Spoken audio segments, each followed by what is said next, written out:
చూసుకో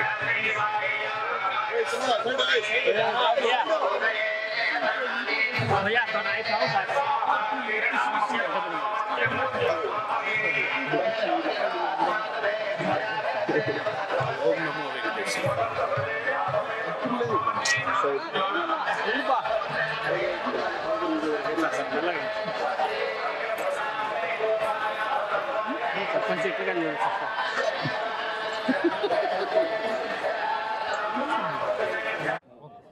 ఓం నమో వెంకటేశాయ. కొత్త కనిపిస్తున్నాను కదా.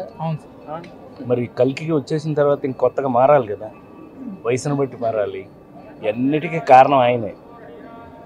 47 సంవత్సరాల సినిమా జీవితంలో రకరకాల వేషాలు ఇస్తూ రకరకాల పాత్రలతో మీ ముందుకు వచ్చిన నేను ఇవాళ కల్కి వరకు కూడా ఒక కొత్త పాత్రలు చేయడం జరిగింది. అందులో భాగమే ఇదొకటి. ఇప్పుడు చేస్తున్న మంచి అంతా స్వామి, మన చేతిలో ఏమీ లేదు. అది అప్పుడప్పుడు ఆయనకి థ్యాంక్స్ చెప్తూ ఉండాలి, అది మన బాధ్యత.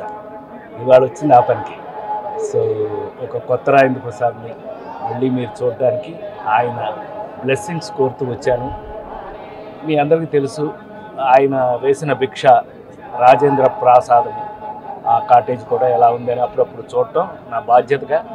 స్వామివారికి రోజు కరెక్ట్గా జరుగుతుందో లేదో చూడాలనే బాధ్యతతో స్వామివారి ఇచ్చిన బాధ్యత నెరవేరుస్తూ మీ అందరూ కూడా జీవితంలో ఒక కొత్త వెలుగులతో కొత్త జీవితాలతో బాగా కష్టపడి, అందరూ కష్టపడింది తినొద్దండి, అరగదు.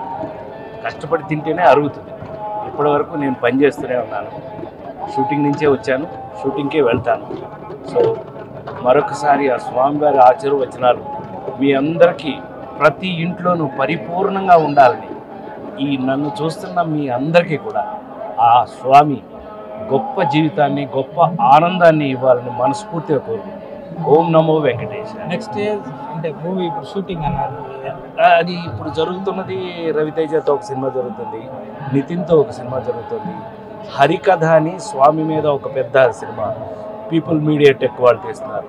ఇలా అన్ని ప్రత్యేకమైన పాత్రల్లో నా అదృష్టం, స్వామి ఇచ్చిన అదృష్టం ఏంటంటే నా మీద ప్రత్యేకమైన పాత్రలు రాయటం. సో ఇక్కడి నుంచి మీ అందరికీ పండగే, సినిమాలతో పండగ చూసుకోండి.